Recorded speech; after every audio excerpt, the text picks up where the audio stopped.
காலைதோறும் புதியவை. யுத்த வீராங்கனை. அக்டோபர் 30.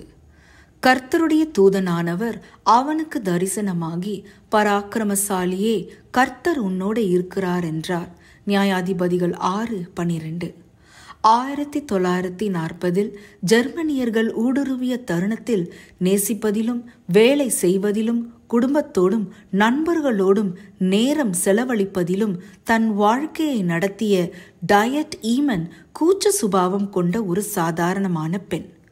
உங்கள் வீட்டிற்கு ஒரு அபாயம் என்றால் ஒரு நெருப்புக்கோழி தன் தலையை மண்ணுக்குள் புதைத்துக் கொள்வது போல செயல்பட வேண்டும் என்று டயட் பின்னாட்களில் எழுதுகிறாள். ஜெர்மானிய கலகக்காரர்களை எதிர்த்து நிற்கும் அழைப்பை தேவன் தனக்கு தந்துள்ளதாக எண்ணிய இவள் தன்னுடைய ஜீவனை பணயம் வைத்து யூதர்களையும் பாதிக்கப்பட்ட ஜனங்களையும் ஜெர்மனியர்களின் கண்ணில் படாத வகையில் ஒளித்து வைத்தாள். அடையாளம் தெரியாத இந்த இளம்பெண் தேவனுடைய யுத்த வீராங்கனையாய் மாறினாள். டயட்டை போன்றே சற்றும் பொருந்தாத சில கதாபாத்திரங்களை தேவன் பயன்படுத்திய பல சம்பவங்களை வேதத்தில் சந்தித்த போது, பராக்கிரமசாலியே, கர்த்தர் உன்னோடு இருக்கிறார் என்றான்.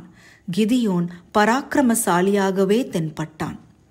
அப்போது அவன் இஸ்ரவேலர்களை அடிமைப்படுத்தி வைத்திருந்த மீதியானியரின் கைக்கு தப்புவிக்கும் பொருட்டு கோதுமையை இரகசியமாய் போரடித்து கொண்டிருந்தான்.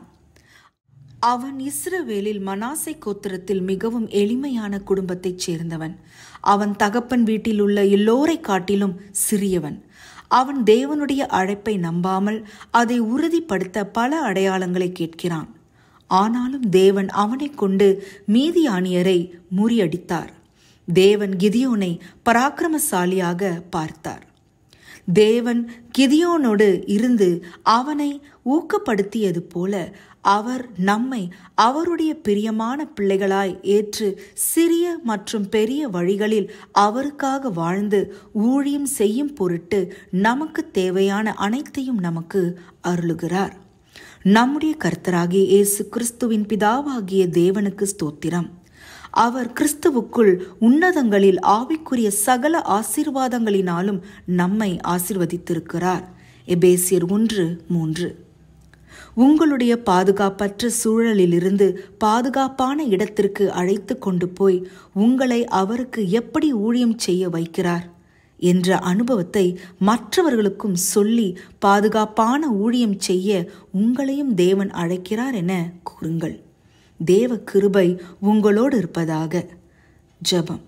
தேவனே, உமக்காக சிறியதோ பெரியதோ எதை செய்தாலும் உமக்கு பிரியமானதை செய்ய உதவி செய்யும். ஆமேன்.